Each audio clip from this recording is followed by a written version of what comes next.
Hello and welcome to God Calling Vocation Vibes. This is a podcast of conversations about the topic of vocation, which is the call upon a person's heart. I'm Sister Carolyn from the Little Sisters of the Poor, and I have with me Sister Kathleen, whom you may have met from an earlier podcast episode, Sister Stories, when she told her vocation story. But Sister, just by way of a brief introduction, could you please tell those who are listening and viewing this podcast episode a little bit about yourself? Well, as Sister Carolyn said, I'm Sister Kathleen, a Little Sister of the Poor for over 50 years now. Most of my experience was in formation work, but more recently I've had the opportunity for hands-on care. And for the past 5 years, I've been back in my hometown, Philadelphia, where I'm assigned to be with and for our apartment residents. It's a new experience for me, and I'm learning so much from them. So as you see, Sister Kathleen has had a great deal of formation experience, that is experience with the young women who come to us to have their hearts formed, to learn how to live the consecrated religious life as little sisters of the poor.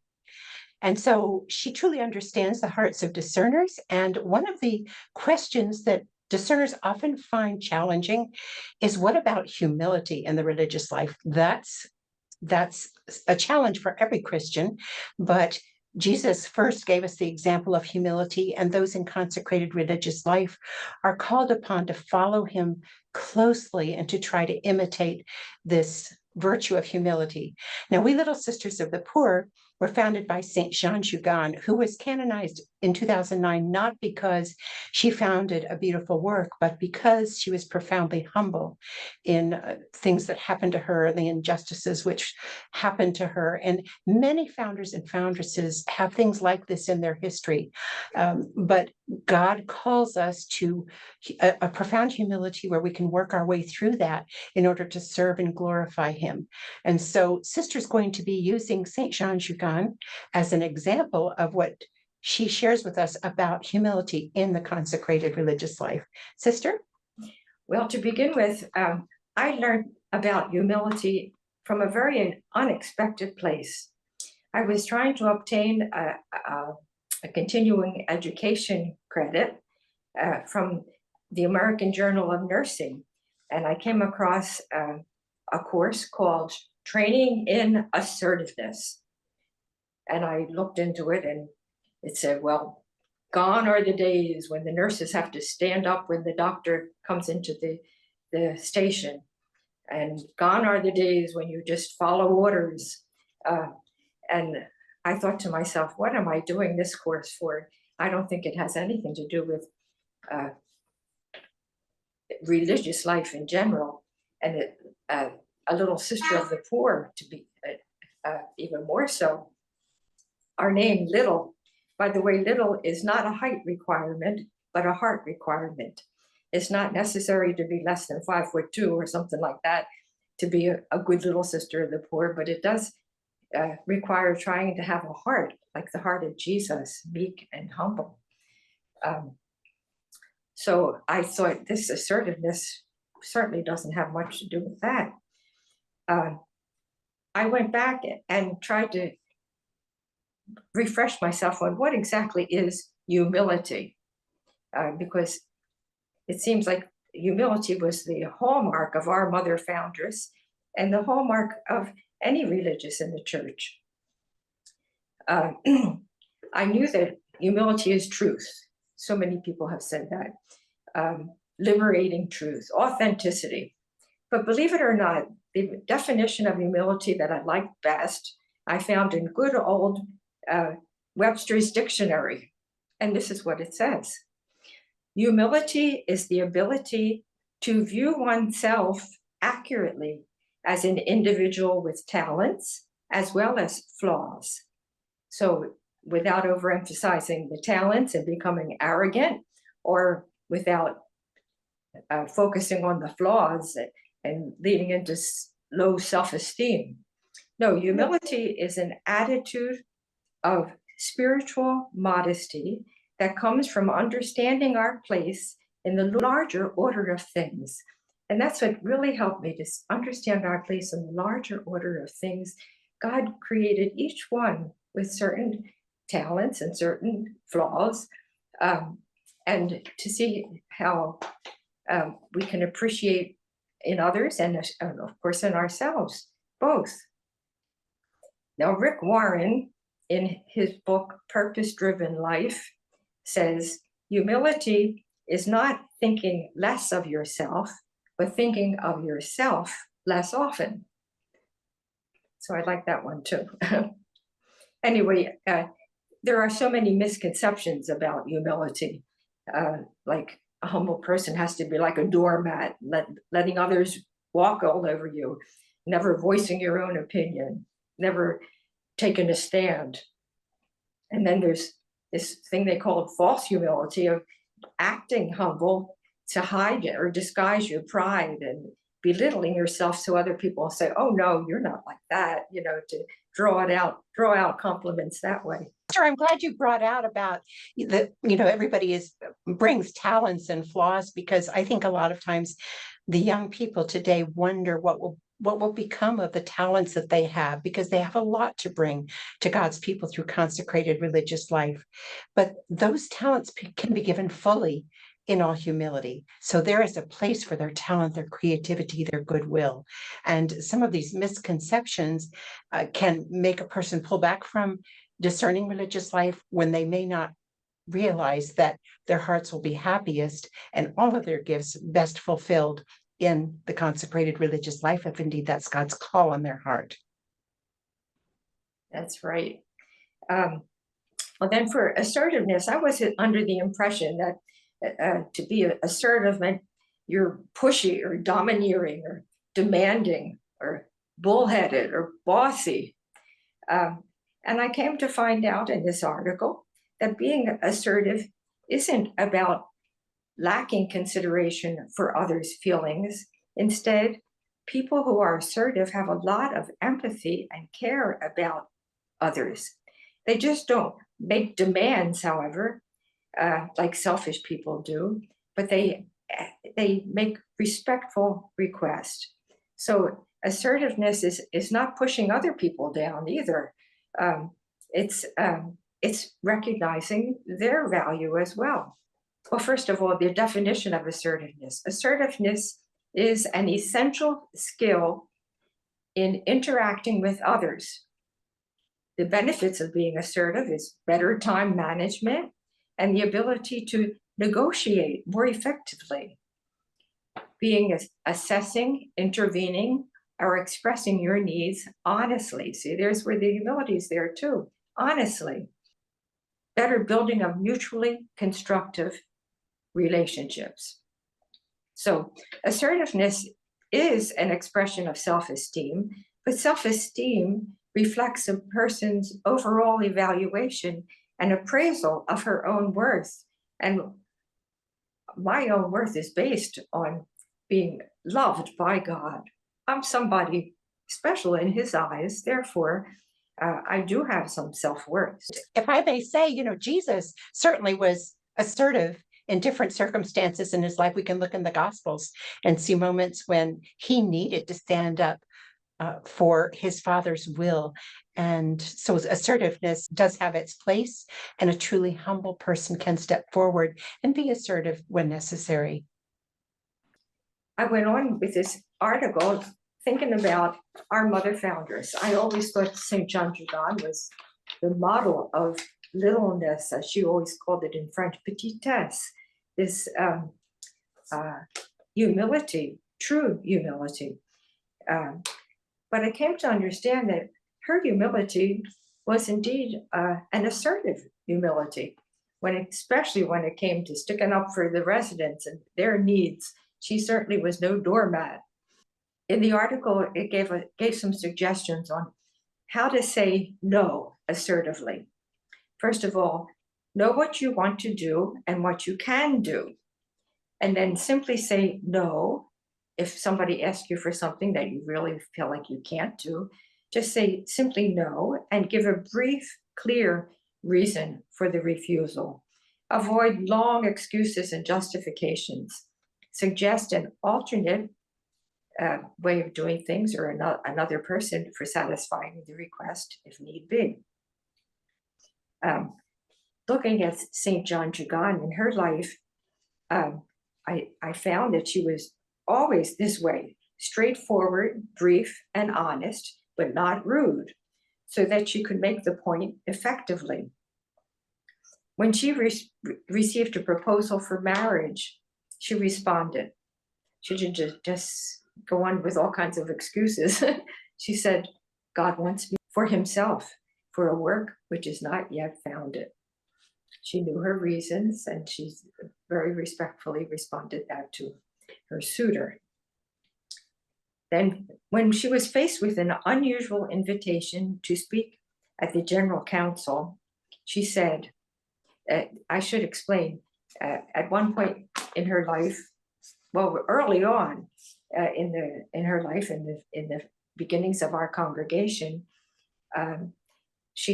there was a priest who was directing the little group that had formed, and the others in the group had legitimately elected her to be their first mother general, the first superior. And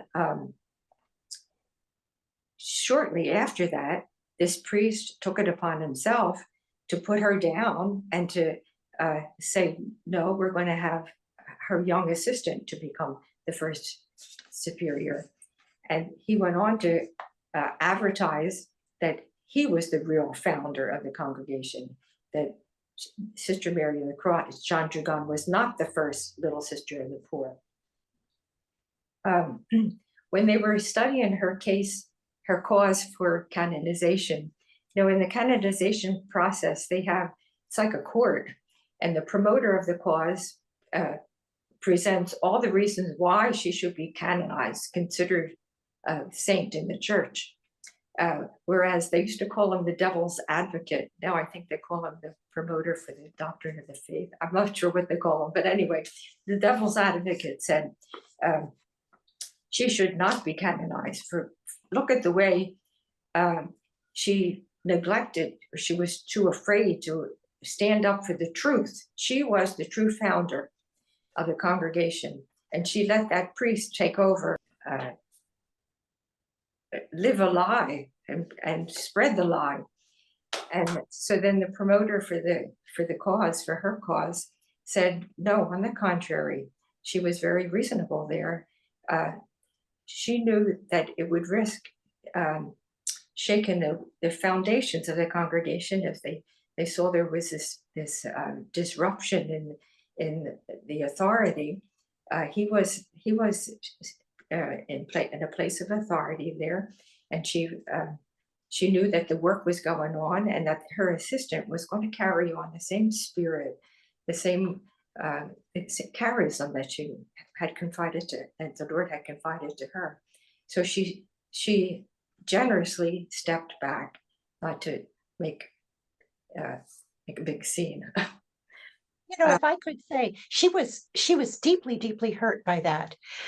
But what mattered to her was that God's love was being poured out upon these elderly poor. The congregation was very rapidly spreading in those days, and her spiritual director wanted to take the credit for himself.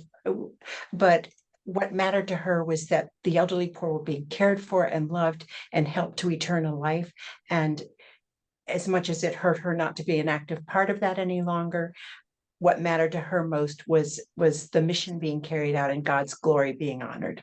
Exactly. Thank you. Anyway, at one point, they unexpectedly invited her to come to the General Council. She had never been invited before.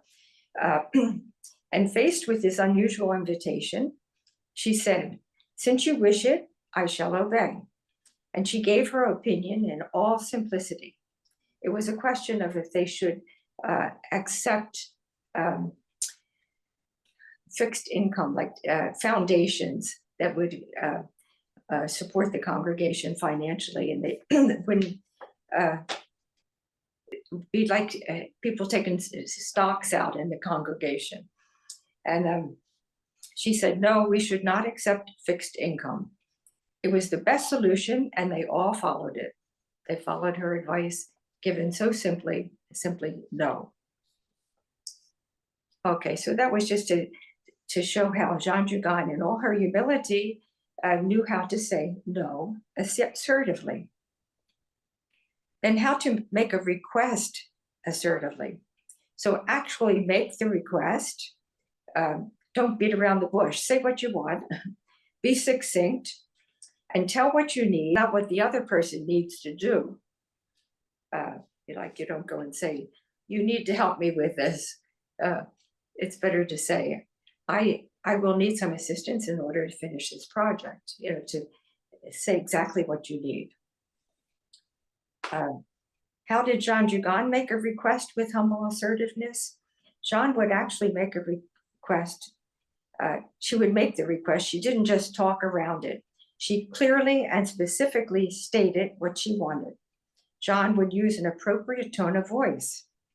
One witness described Jeanne when she was out begging for her elderly poor. He explained this in these terms: lower than lowly, insisting without being importune, humble without being obsequious, modest without being prim. So that was her assertive way, humbly assertive way of making request. And the church has recognized this humility in her as something that has been confided to us to help keep alive in the life of the church. Many religious congregations have different special charisms. It might be mercy, it might be service to the poor, it might be stability, it might be, but there are so many beautiful charisms, but the one entrusted to us is to live out this humility that Sister is explaining to us, this humility in the service of the poor and in the way that we live our consecrated religious life. Thank you. Now, how did Jeanne Jugan give constructive criticism with humble assertiveness? In the article, the training for assertiveness, it says when you're given criticism, you should always use I statements rather than you shouldn't do that. Include positive comments when appropriate and give helpful suggestions without forcing. So novices remember Jeanne correcting them and giving suggestions in a way that was helpful and supportive, not demoralizing. She pointed out specific areas of improvement while also acknowledging strengths in order to encourage growth and learning, rather than simply pointing out flaws. For example, to a novice who was speaking too brusquely, Jeanne said, "See how Jesus, Mary, and Joseph loved one another, all three. How happy they looked, with what kindness and gentleness they spoke to each other. In our little family, it must be the same." So a truly assertive person doesn't go around saying, you shouldn't be talking so loudly, but rather include positive statements along with it and give suggestions. And she gave the example of the Holy Family to this novice. Another little sister who came into the room and shut the door rather abruptly, she banged it, she would be beckoned over by Jeanne Jugan, who would say to her, "You must pay attention to close doors very gently. The good old people don't like a lot of banging." So there was this motivation to create a nice peaceful atmosphere in our homes for the elderly. Yes. And how about accepting refusals? I'm sure there were times in her apostolate or when she asked for things and was refused. How would she accept that? Okay. According to this article, they give you rules for facing conflicts or refusals. First of all, keep your emotions in check. Second, focus on a solution, and then empathize. Try to enter into discover the needs of the person who's being so gruff with you. They say one day while out collecting, a gruff merchant gave her a slap instead of a donation. He slapped her across the face. She calmly said, "That was for me. Would you now give me something for my good old people?" Well, he was moved to tears and he gave her a nice gift. A former employer said to Jeanne, "What are you doing? You're crazy, trying to provide for all these poor old people." And she replied, "Yes, I know I am, but if God is with us, it will be accomplished. Could we share the task? If you give the bread, I will care for them." And I often tell people that when I speak in church collections, we speak in the churches and pass the basket on behalf of our elderly poor. And I often tell them we're just so happy and so blessed to be called by God to be little sisters of the poor, but we couldn't do it without those of you who support us, those of you who volunteer alongside of us, our precious lay associates, the Jeanne Jugan associates. And Jeanne Jugan was very humble in the sense that she was very cognizant of all the many people who were part of the family. It wasn't her work and her success. It wasn't to her credit. It was God's work through all of these people gathered in this beautiful mission. I was wondering what I could say about where did Jeanne Jugan get this assertiveness, this humble assertiveness from? And I found the answer in the old saying, grace builds upon nature. Jeanne Jugan grew up in Cancale, a little fishing village in Brittany, France, where women had to manage their household on their own while their husbands were out to sea. So they say that the Cancalese women were the ones that wore the pants in the household. They used to say that. Now everybody wears pants. They had to manage, and they were quite capable. So I would say she grew up with this a natural ability to manage and to organize, but at the same time she looked to Jesus. She saw this wonderful balance in him. He cleansed the temple out of righteous anger. And then in the next breath, he's saying, "Learn from me, I'm meek and humble of heart." So Jesus knew how to be assertive, but in the proper understanding of the word assertive. Jeanne Jugan seems to fit the description of both meekness and humility. I didn't know there was any difference, but when we say Jesus, "I am meek and humble of heart," there must be two different things. So I looked that one up too. Meekness is an attribute of one's behavior that has been defined as an amalgam of righteousness, inner humility, and patience. Meekness has been contrasted with humility alone, in so much as humility seems to refer to an attitude towards oneself, a restraining of one's own power so as to allow room for others, whereas meekness refers to the way we treat the others. I got that one from Wikipedia. Jesus, being in very nature divine, he did not consider equality with God something to be grasped at or used to his own advantage. And Jeanne Jugan knew that she was God's chosen instrument, and she saw that the work was succeeding, but she did not cling to that fame. She gave all the credit to God. Yes. Thank you. And, when I think about consecrated religious life in the United States of America and in the development of our history, and I'm going to expand now to all of the different amazing charisms and religious congregations that serve in our country, the early school systems and the early hospitals and all the early works of charity, the orphanages and all of that, those services were all, many of them, founded by sisters, consecrated sisters and brothers and religious priests, and they were assertive. They led hospital boards, and they were presidents and CEOs back before we used those terms in healthcare and education. But they were the ones that were very assertive in making things happen. And it was because of their love for God and their love for the people that they serve. So this is not, assertiveness has probably come into its own in, for instance, nursing and in the working world more in recent decades. But it has always been a part of consecrated religious life, because we, as consecrated religious women and men, are trying to imitate Christ's humility, which was truthful, assertive, and loving. Sister, did you have some concluding remarks? Well, I do have a conclusion from the historical work that was done in Jeanne Jugan's process for canonization. Yes, please. Okay.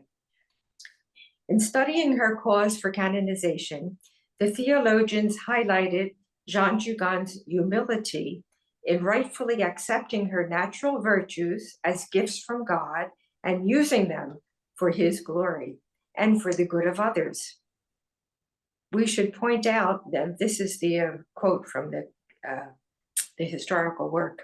We should point out her practical intelligence, her realistic attitude, her sense of organization and human relations, her savoir-faire, the gentle obstinacy in all her undertakings, the art of creating networks of mutual aid, of obtaining the necessary civil and ecclesiastical authorizations, of taking advantage of the press, all of which were marvelous assets for the success of her foundations and collecting rounds. Sister Kathleen, if I could interject here, it makes me smile when I hear you say about, and when I read in our history about how she used the press, and she even went in front of a class of doctors at a medical school and spoke to them. And she was not someone highly educated and all of that, but she had a passion in her heart and a cause for the poor. And so she used these means, and she used the newspapers in days when that was kind of unheard of among the charities. And here we are using social media in order to spread the good news about the beauty of consecrated religious life and the wonderful news of the gospel. Thanks to all of you who have listened or watched this episode. Be assured that we little sisters of the poor and the elderly poor whom we serve, and all of our hospitaller family, as we call it, we do join in prayer for all of you who are discerning your vocation in life, and for the broader faith community that supports vocation discerners. We pray that each one of you may have joy and great blessings in your journey with Jesus.